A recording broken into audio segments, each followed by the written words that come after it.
Good night. Thank you for connecting with us to our new webinar, in this case related with chrononutrition.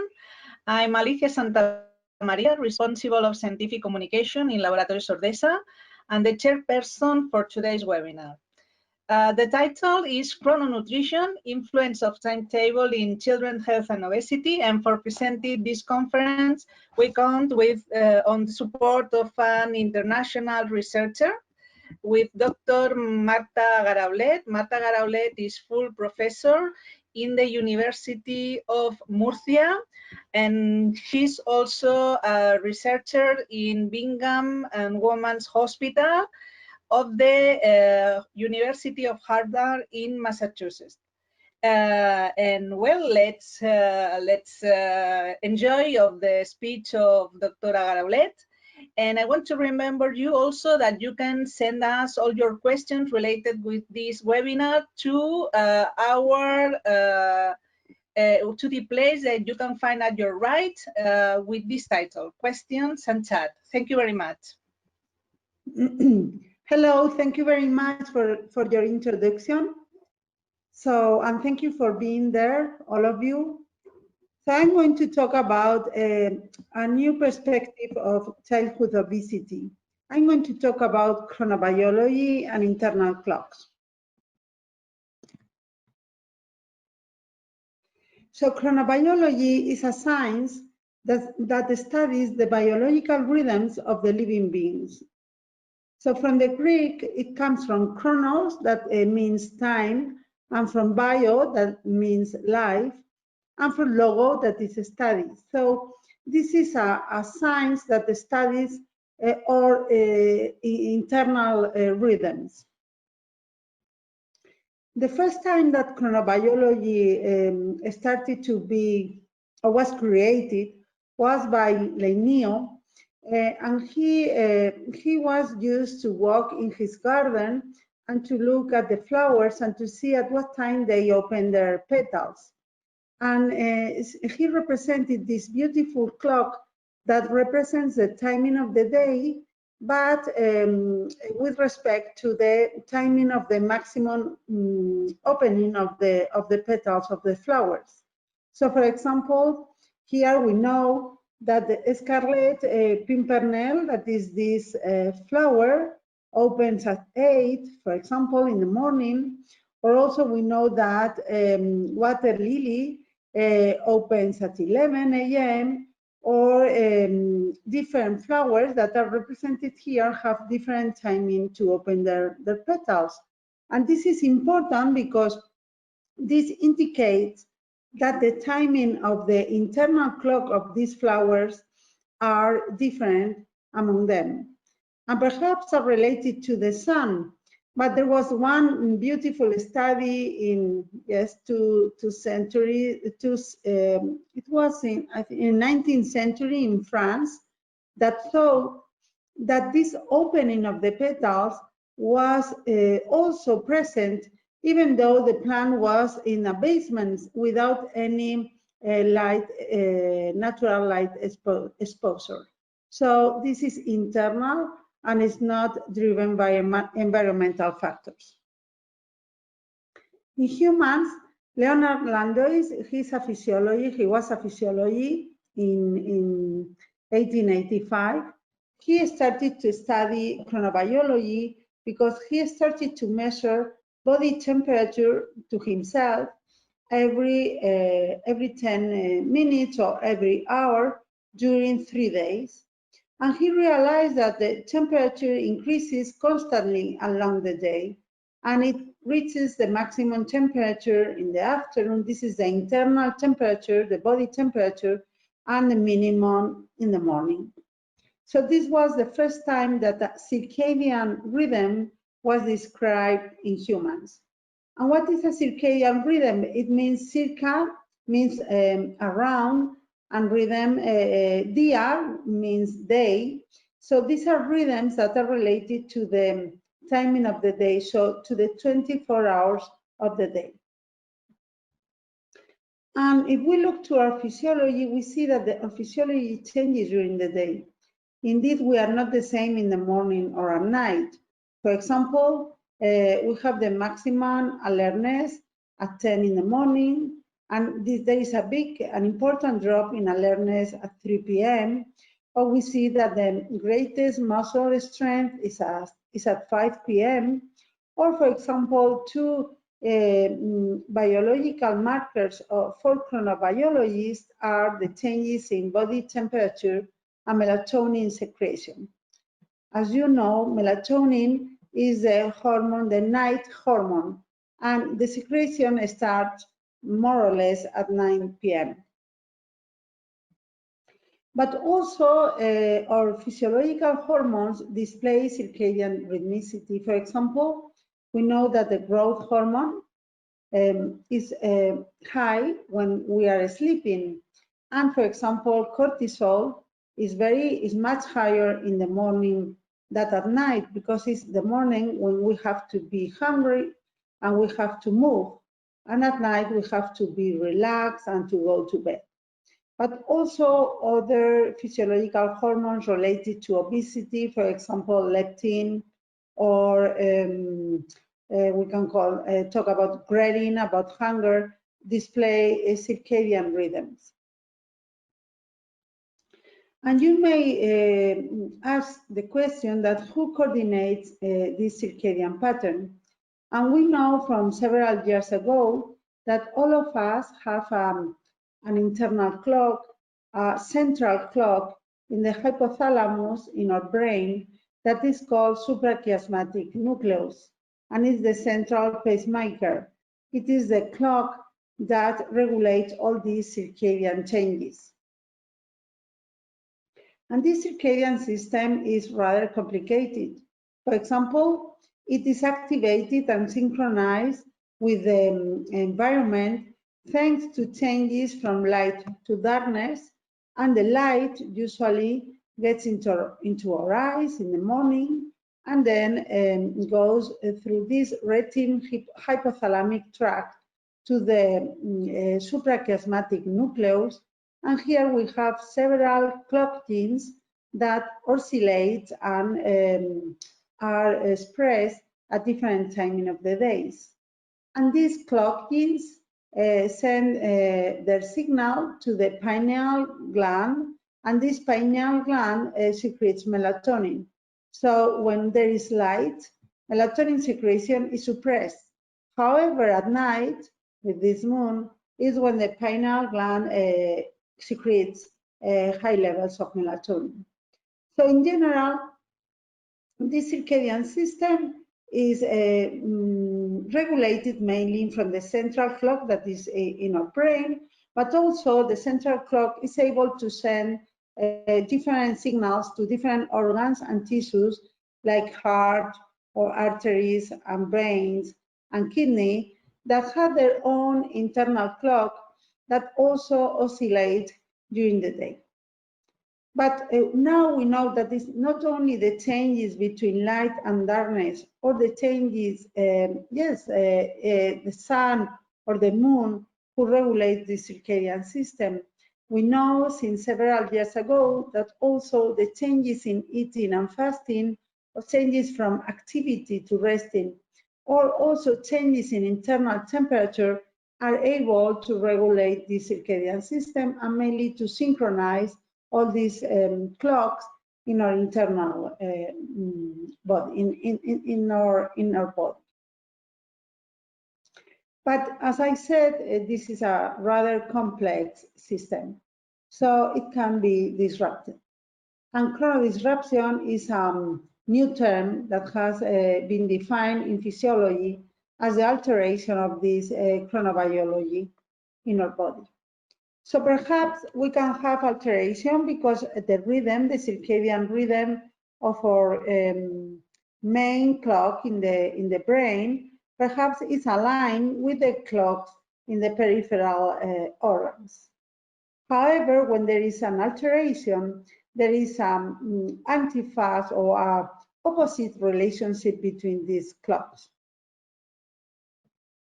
Sorry. But there are many causes that can produce chronodisruption in our body.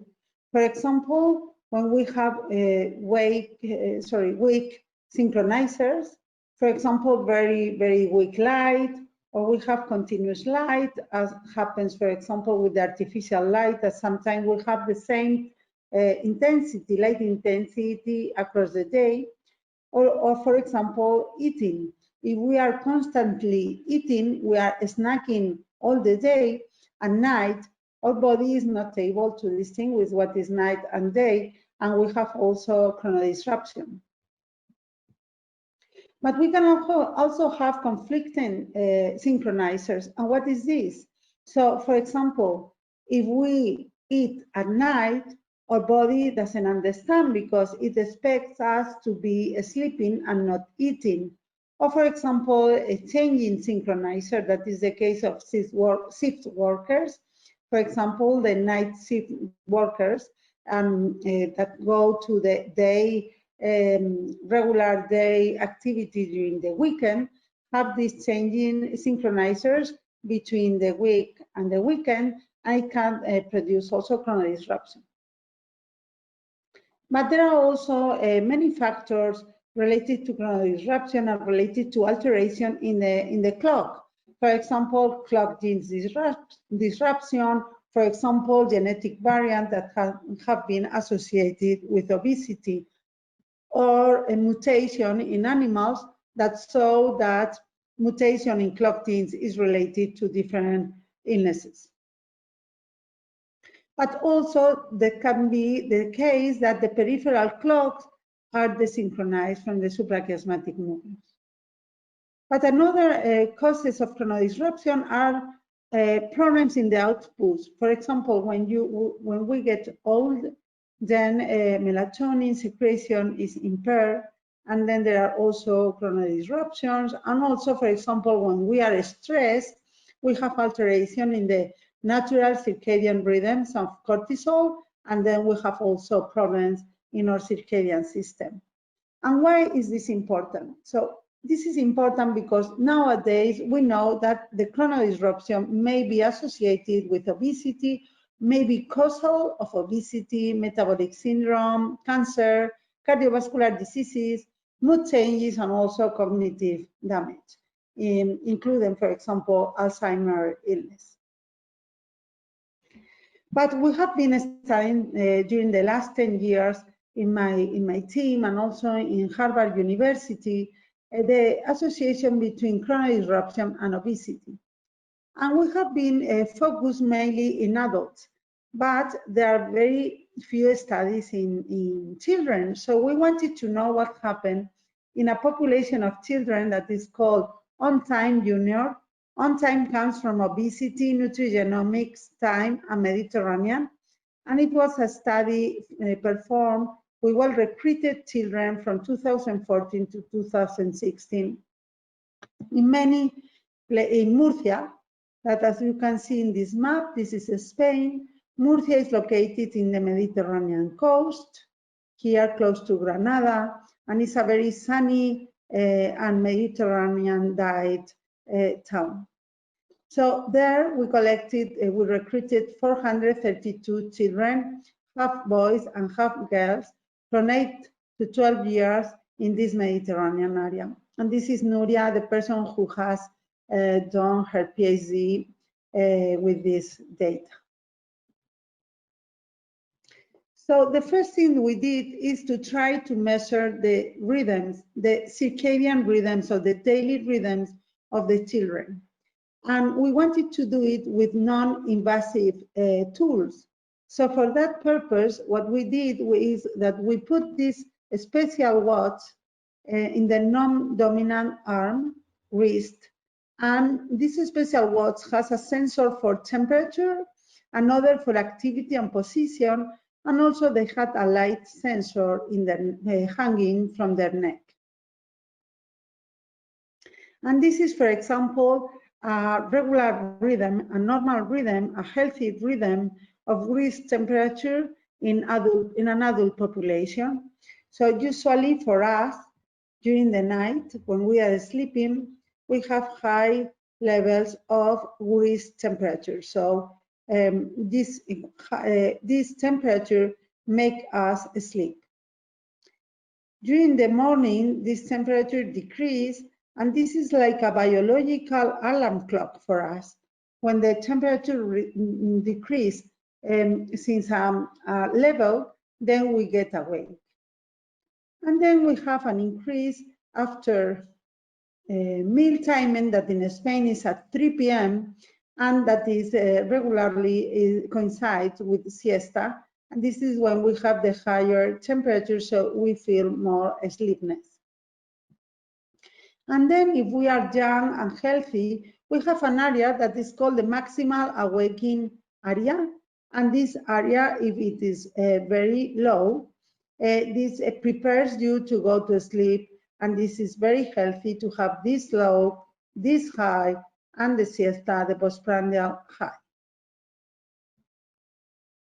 So the first studies that we did with this population is to try to explain what are the difference between the peripheral temperature in children and adults.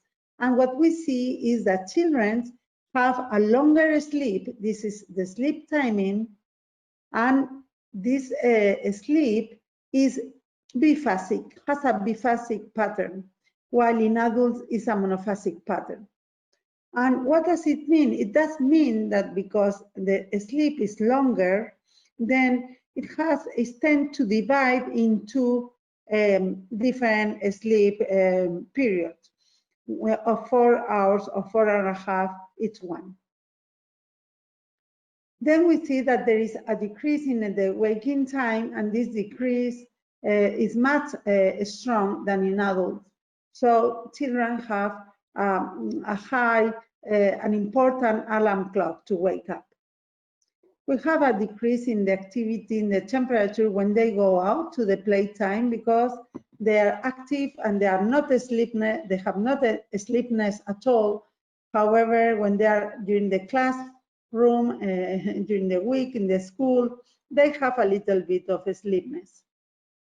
And then we see that the area of maximal awakening is much lower to children, so in children than in adults. So they prepare much better for the sleep, to have a nice sleep.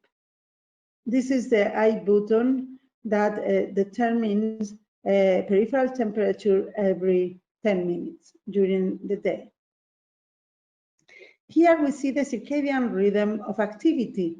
And these are the opposite to the body temperature. For example, during the night, we have low activity as is expected, and during the day, we have higher activity. And here we have, after lunch, lower activity also in the children. What you have to look at is also all these changes, the going up and down in these peaks that are recorded in this record, in this figure. And these peaks, these changes, is called the fragmentation of the rhythm, and it has been demonstrated in adults, not only here in activity, but also in temperature, that when there are many changes and there is a fragmentation, this is related to obesity, to cardiovascular risk, and also with higher mortality in adults. And we also developed in my department a new integrative variable that is called TAP, that comes from temperature, activity, and position. And this TAP is the mixture of the 3 different markers. And with this, new variable, we are able to define endogenously which kids are chronotype, like morning type people that prefer the morning, evening type people that are those that prefer to do their activities at night, and neither type people. But we also measure the light. And if you can see here in Spain, in this town, our children have 2 hours of light here. And when we classify morning, neither or indefinite or evening chronotype, we see that the evening chronotype, that the red thing here, they have lower light during the 2 hours after awakening. So this means that these evening type kids are less synchronized with the environment. But they also have 4 times higher light during the 2 hours before bedtime. And this is risky because we have to know that when this light is high at night, this may suppress melatonin secretion and may delay the sleep center, and also disrupt a regular, normal, and healthy sleep and deep sleep. Well, as I told you, this integrative variable tab is divided, is the result of this temperature, activity, and position. Well, if we see our result in these 432 kids, we see that in Spain, they awake at 8, they have breakfast at 8:30, they have lunch at 2:20, siesta at 4:20, and they have dinner at 9, and bedtime is 22:50. So these are really late compared to other non-Mediterranean countries. And as 12% of the population had siesta regularly, and the duration was 1 hour. And these people, we found that they were obese in 8% of the population. And those that were obese, they had a shorter sleep duration, because in the general population, the sleep duration was 9 hours and a half. And in those children that were obese, the sleep duration was lower than 7 hours. We also measure different salivary inflammatory markers in saliva, and I think this is a good idea because saliva with a cotton is a very non-invasive tool, very easy, there is no problem, and we have demonstrated that you can measure many inflammatory markers like CRP, TNF-alpha, C-reactive protein, tumor necrosis factor alpha, different interleukins, and they are highly correlated with blood. And I think this is a good idea in the clinical practice and also in research. Well, the first thing that we saw is that late eaters that were defined as those that have dinner after the median that was at 9 p.m. So those that eat after 9 p.m., that are late eaters, they had double obesity than early eaters. This is very important. So if the kids had a very late dinner, they have double obesity. And they also have an increase in inflammation in PCR and interleukin-6. They had also double levels of PCR and 1.8 levels higher of interleukin-6. There are inflammatory markers related to obesity and cardiovascular risk when they were having a late dinner. But when we studied the patterns of food intake of comparing early dinners and late dinners in this population, we found the following. So early eating or early dinners, they have breakfast here. Here is the energy intake for breakfast was around 400 calories, for lunch was around 650, and for dinner was 600. However, late eaters had less calories for breakfast, and this was significantly different. So it means that late eaters, they are less hunger in the morning, and perhaps that's why they eat less. And this is related to the cortisol levels. As I told you, cortisol in the mornings, it has to be in a healthy people like 3 or 4 times or 5, even 5 higher in the morning than at night. And we see that this is the case in early eaters. However, late eaters have a less amplitude rhythm, so it's more flattened. And also we see that the morning cortisol is lower, what produce less hunger, and they are more more necessity to sleep. Then we tried to see if there were differences in the body temperature curve between late and early eaters. So late dinner eaters is in black and early dinner eaters is in gray. And we can see here, this is differently represented from the first temperature curve that I explained, because here we represent the day here and the night here. But we can see here that the timing of dinner, that in early is around before 9 and in the late is around 10, we see that the body temperature, the peripheral body temperature, is lower after dinner in the late eaters than in the early eaters, that is higher.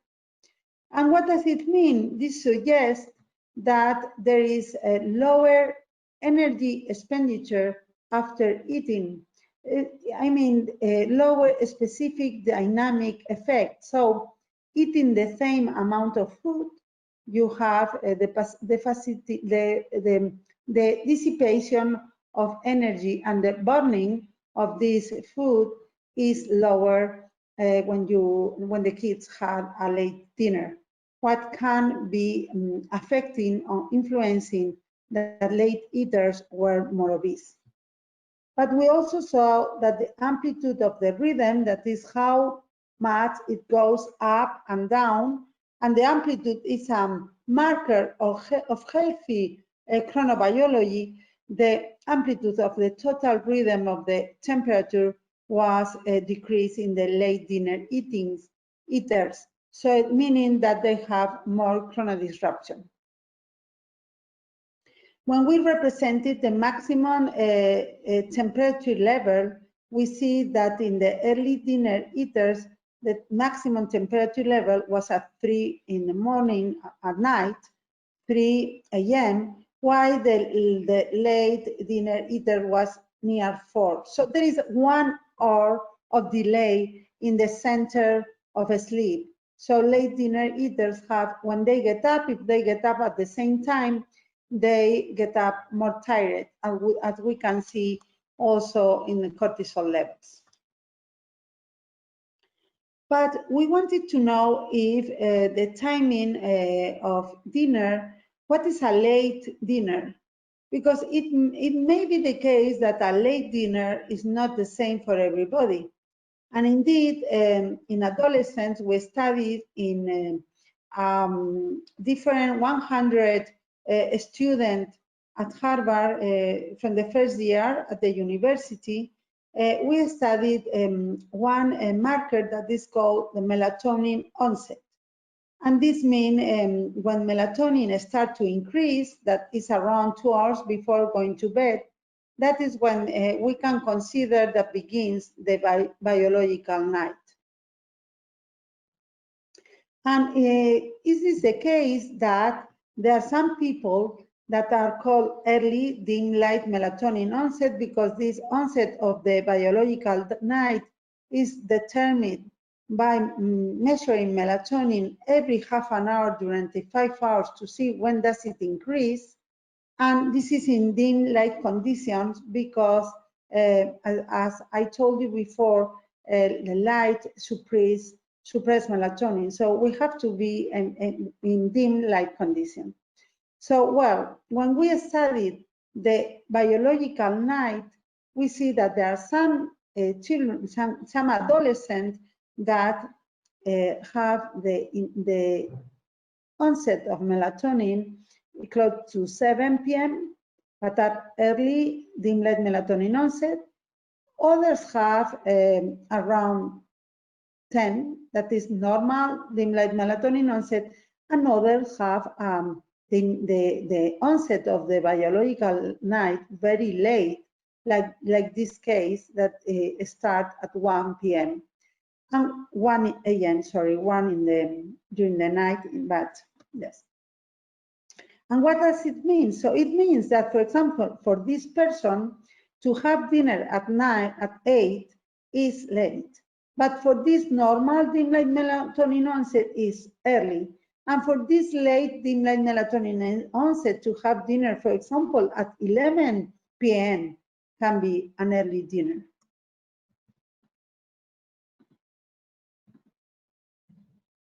So we found in this student that there was a big range. There were people that have 10 hours of difference with the melatonin onset. So they have totally different timing of biological nights. And when we studied, we studied that they were having dinner or eating around 9 p.m. or during their biological night, we see a difference. We see that those that have dinner during the last meal, during the last 2 hours before the biological night, they are obese. However, if we consider the clock timing at 9, there was not an association with obesity. So it means that to eat when melatonin is present is driven these kids' obesity.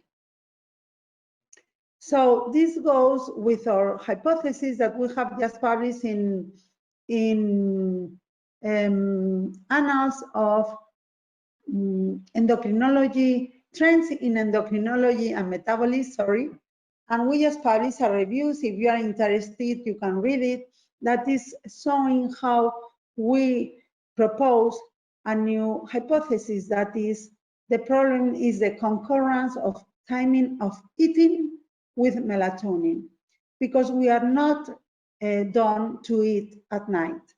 And then we are showing that when you eat with high levels of melatonin, then we have problems in our insulin secretion, insulin resistance, and therefore it can produce glucose intolerance or insulin resistance or obesity. But now the question is, okay, the children are eating at their biological night or after 9 p.m. Can I change that? So to answer this question, we studied the food, if there was a food timing heritability, if this was endogenous. And we studied, we performed this classic twin study in which we compare 53 pairs of twins, 28 were monozygotic and 25 dizygotic. And this is to show, because if two sisters that are monozygotic, they have a high correlation in their food timing, even though they are not living together, double than the correlation between the dizygotic, then we can say that this is a matter of heritability, because monozygotic shares the same genes.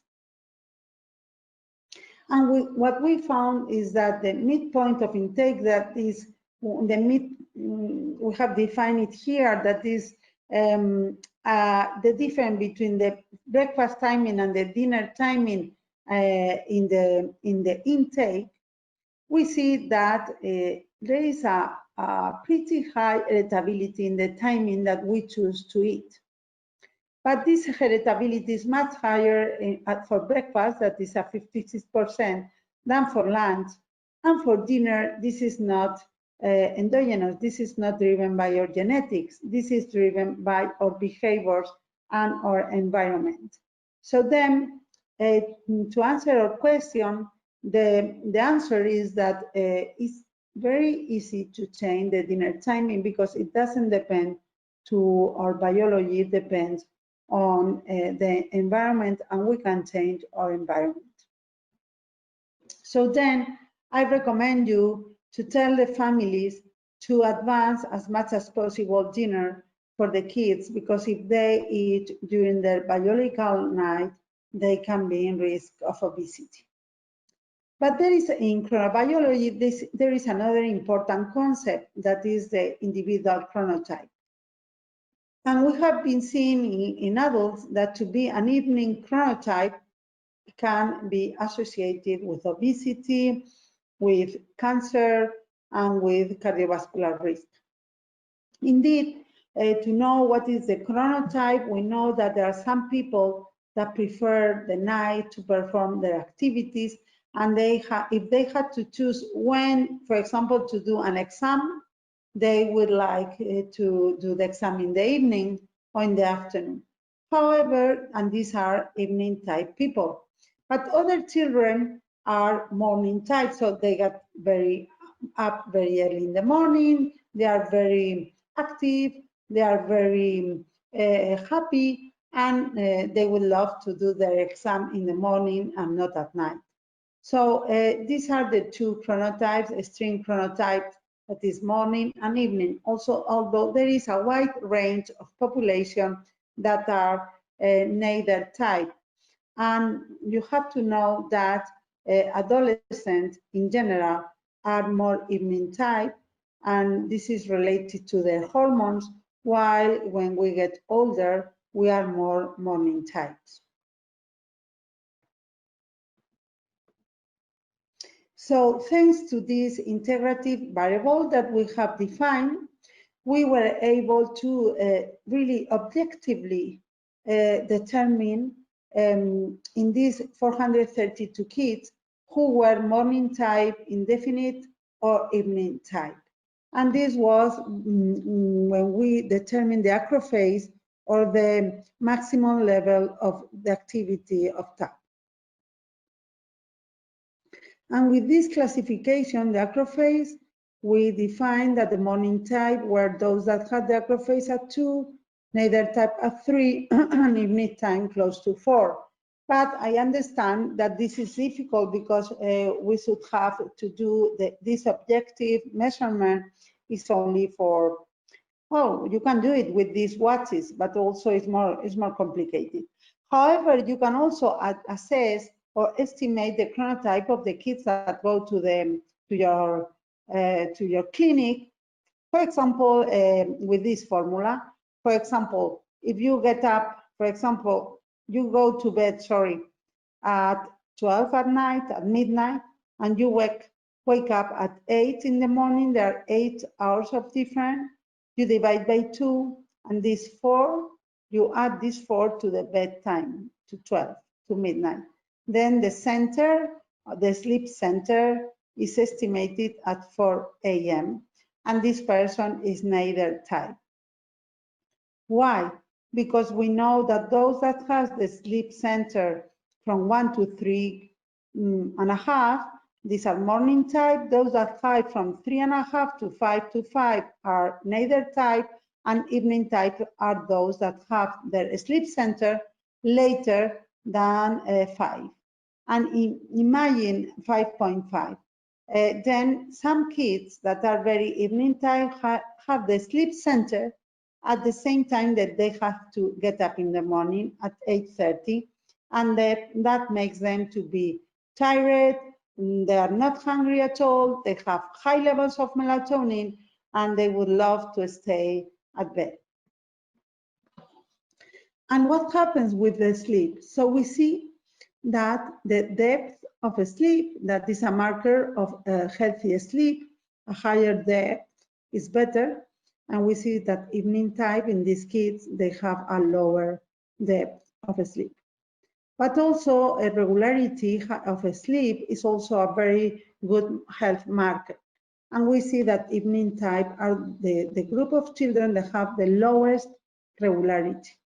And also when we want to say the day-night contrast in sleep, the lowest contrast is evening type. So they are more sleepy during the day and more awake during at night. So all these sleep characteristics that represent evening types explain in part why they have more inflammatory markers, higher inflammatory markers, and also higher obesity, because evening types have problems with sleep. Here we see two examples. For example, regularity of sleep. This is the pattern of one day, and here are represented the timing of at night. This window is the timing of sleep. And for example, in this kid that is obese, we see that one day start at this time, and the other at this, and the other at this, and they have different timing to finish sleep. However, this person that is normal weight have the same timing every day. So the regularity of sleep is also related to obesity. And the other concept in chronobiology is important is the fragmentation of the rhythm that, sorry for this, that as I explained is all these peaks in changes, very fast changes in temperature or activity. And we demonstrated in 2016 that a high fragmentation of the rhythm is related to aging and to mortality. And now we are showing in children, we saw that it's related to obesity, and now we are replicating the same results. So high fragmentation of a rhythm that is a marker of chronodisruption is related to obesity. But also look at the sleep duration. This was a study performed in 3,311 adolescents from 12 to 17 years that we published several years ago in 2011, and we saw that there were 3,311 adolescents here, no, 1,200 adolescents had a sleep duration lower than 7 hours, and they were obese. So obesity is related also in adolescents with a short sleep duration. And the last message I want to tell you is about light. So this is important that the evening chronotype, as I told you, has 4 times higher light intensity in the 2 hours during the 2 hours before bedtime. And why is this important? Because it has been shown previously that this delays the light acrophase in 1 hour in this evening type. So this 1 hour delayed the timing of the whole day intensity of light. But why is important? This is important because it has been previously demonstrated that there is a suppression of melatonin when the intensity of light is higher than 30, sorry, this is higher. And then here we see that in this evening types, during the 2 hours before habitual bedtime, the light exposure is much higher, is 50. And in the morning times, it's only 13 lux. So these 50 lux results in a later apparent melatonin onset of 109 minutes, that is 3 hours of delay in the biological night. And this is important because then they are evening type, but because of the light exposure, it makes them even more evening type kids. And this drives them to chronodisruption. And one important thing is the phone, the mobile phones. Sorry for this. Mobile phones produce 1,000 lux. So this is important because we are totally sure that this light intensity, with high intensity light and white that goes directly to the eyes, if the kids are with the cell phone during the 2 hours before going to bed, this will suppress melatonin and delay 3 hours the sleep center.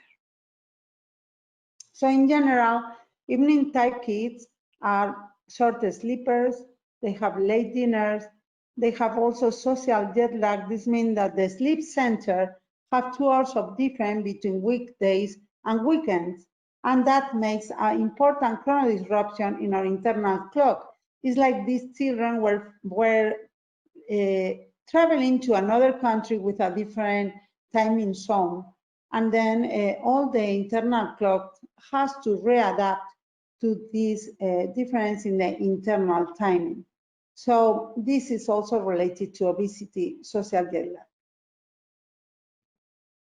And also they have higher energy intake at night that is also related to obesity. And why is this a problem? Because we see that evening type chronotype, even from 8 to 12, years, very young, they are more obese, and also they have higher levels of insulin and higher levels of insulin resistance. So this is a problem. And we have seen also, look at this graph, how evening chronotypes have higher levels of triglycerides during the in fasting condition than morning or indefinite chronotypes. And this is a replication because we found in another two populations, American and European, how in young adults from the first years of university, that again, that the evening type that is in black have also increased triglycerides compared with morning or nadir time. But what is connecting these problems, metabolic syndrome and alteration in inflammatory markers and in obesity and insulin resistance and lipids? So we studied in 2,126 people, adult people, that yes, again, that the evening type has more cardiovascular risk and metabolic risk. But we studied their genetic, and it was not related to their genetic. While a person born evening or morning type, so the chronobiology or your chronotype is a genetics, however, the associated risk is not genetics, it's due to your behaviors. And we see that evening types, not only in adults, but also in children, tend to have bigger size of food, they repeat more plate, they eat directly from the package, they eat more when they are stressed, and they lose control with certain products. And also we see that evening types in general, in adults, they have more alcohol drinks and they increase the consumption of fat and also of sugar. So in general, we can say that the metabolic risk that is associated to being an evening chronotype is not genetic, is driven by our behaviors, and these behaviors can be changed. And finally, I want to say, because I am an evening type person, something good for evening types. And we have seen in these children that they are more creative and their art scores are higher than the morning type. So finally, we develop a score to capture chronodisruption in children using the TAP, the timing of eating, melatonin ratio, cortisol, determination, the sleep timing, siesta, the morning evening questionnaire, and we develop with factorial analysis a circadian health score. And what we found is that this score of circadian health was lower again in obesity than in normal weight children. And we see that with obesity, there are different chronodisruptions that are a decrease in the circadian score, and this is due to an increase in the fragmentation of the rhythm, a decrease in the amplitude, that is how much it goes up and down, a decrease in the stability of the rhythm, stability of sleep, and regularity, and also sleep duration. There is a decrease in sleep duration, and also a delay in dinner timing, and higher eveningness. So we have confirmed in children the same alteration that we found in adults, and the same association between circadian alteration and obesity. So I think this is an important message in order to prevent obesity in children, is to help them to have good schedules in food timing, in light, in sleep timing, etc. So our conclusion is that TAP is a nice and good measure to objectively assess chronotype in children. Saliva is a non-invasive tool useful to assess inflammatory markers and metabolic risk. Late eaters are more obese and have increased inflammatory markers such as interleukin-6 and CRP. Evening types have alteration in sleep, in social jet lag, worse food habits, higher light exposure at night, and less physical activity and higher metabolic risk. And finally, one good thing is that evening types are more creative.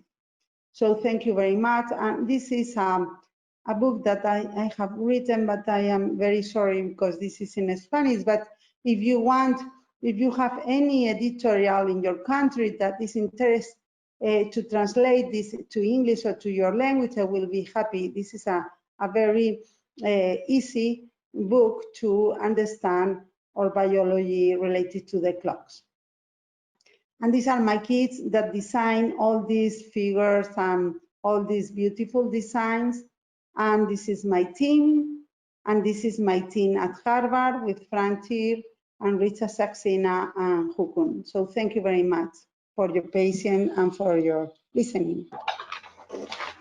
Thank you very much, Marta. We have some questions related with all the subjects we have been speaking about. And one of them, for example, is what can we do with a child that is awakening during all night and that cannot sleep more than 1 or 2 hours continuously?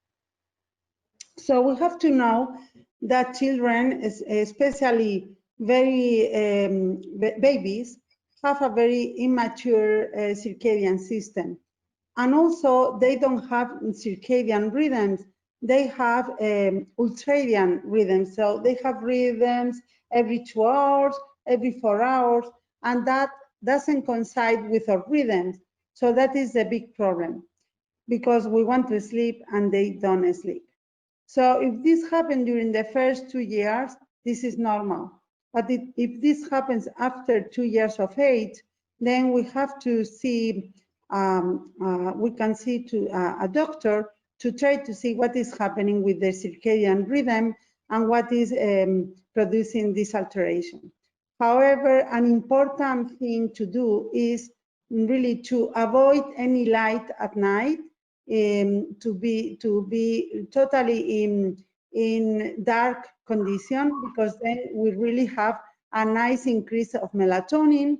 And second, to really open the windows and put, if we don't have natural light, to use artificial light, but very intense in the morning and decrease the intensity at night, and also to make them, to have regular schedules for food timing and also for sleep timing. And what can we do with these children that want to read in the bed from 1 hour or more, and they begin to sleep very late?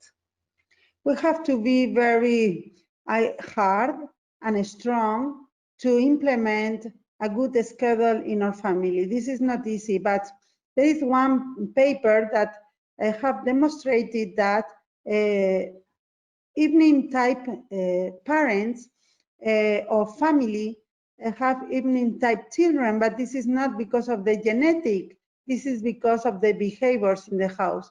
And for example, it will be a good idea to try for everybody to establish rules to organize the schedules at home and to implement a good schedule for our children and the health of these children.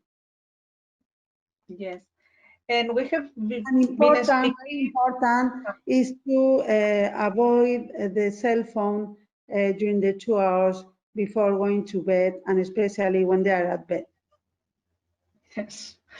We have been speaking a lot about supper, and what about breakfast, which is the best hour for breakfast in all this group of overweight children? See, so this depends on the chronotype. For example, if this is a very late chronotype, evening type, then perhaps when they get up, they have the sleep center at 7 in the morning, as we saw in an example. Then it's not good to give them a very early breakfast. However, if this is a very morning type children, it's good to give an early breakfast. So it depends on the melatonin levels or the chronotype. But what is important, and we are seeing in many studies, we have done a Gen and White Association study in more than 500,000 people, and we have seen that skipping breakfast is related to genetic, as we have shown before in the twin study. So some people, breakfast timing is very genetic, and skipping breakfast also. There are 6 genes, 6 loci related to skipping breakfast, but we know that to skip breakfast is causal of to obesity. So it's not that because you are obese you don't have breakfast to avoid eating. No, is that if you skip breakfast, you have a higher chance to be obese. Yes. And what about the different meals composition? Because there have been a lot of papers during the last years, for example, speaking about the excess in protein intake and well, the increase of the obesity percentage in children. But for example, there are another studies that say that it's not a good idea to have a high intake of carbohydrates after, I don't know, 6 or 7 p.m. What must we do with this different meal composition with children? So yes, so I think we have to have a balanced diet with a 50 to 55% of carbs and 10 to 15% of total calories in protein and 30 to 35 of total calories in fat. But I have just read a paper that it is good to distribute all these percentages similarly in the different timings of the day. However, it's true that if we are talking about sweet or fast carbs or sugars, then our circadian system has a circadian rhythm in glucose tolerance. And for example, insulin resistance increases at night. So it will be good to avoid a high sugar or chocolate or bakery products late at night, because we are more resistant to insulin action. And we also have studied in adipose tissue in culture that the insulin sensitivity changes in adipose tissue also along the day. And then we see that at noon is when we have the best tolerance to carbs. So if we want to have some sweets or some chocolate or some bakery product, it would be better for adipose tissue to have it in the morning and around noon. But in general, for the whole meals, they should be balanced in the 3 different timings. And another question we have received is speaking about the current situation, that the schools have been closed for out of time, that children are going to bed more later and later, and if we find some children with this situation that they go to bed very late and they supper very late, which will be the best supper composition we can recommend them. The situation is that we must recommend to go to bed earlier, but if yes, we know that the family is not going to do it. Yes, I understand the question. So then what is important is that the energy intake, the lowest energy intake as possible. We have seen that those evening type, this is in adults, but evening types that have their, sorry, I have to, yes, evening types that have their, the highest energy intake of the population at night for dinner, they have 5 times possibility to be obese. So then I recommend, if you are going to have a late dinner, have low calorie dinner. Yes. And our last question is related on how can we know the chronotype of a child? That if you can repeat easily to give some Yes.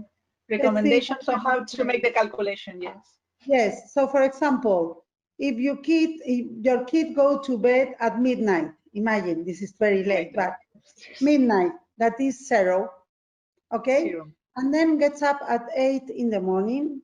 So the difference between midnight and 8 is 8 hours. Can you follow me?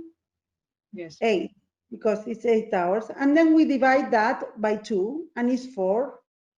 And we add this 4 to the timing to go to bed, that it was 0. 0 plus 4 is 4 at midnight. So those children that have, this is the sleep center, that have the sleep center before, from 1:30 to 3:30 are morning type. From 3:30 to 5:30 are neither type. And from 5:30 to 7:30 are evening type. But I think because you will have the presentation and they will be able to read it and do an example personally. Yes, yes, yes. Thank you very much, Marta. Thank you, Dr. Garaulet, for this interesting speech that we have learned a lot of things. It's a different focus on nutrition and how nutrition can have an influence on overweight and obesity in children. And thank you also to all the people that had connected with us and have being with us during all these weeks that we have been making different webinars. Thank you to everybody and good night. Thank you, Alicia, for all your help. Nice to meet you. Bye to everybody. Bye.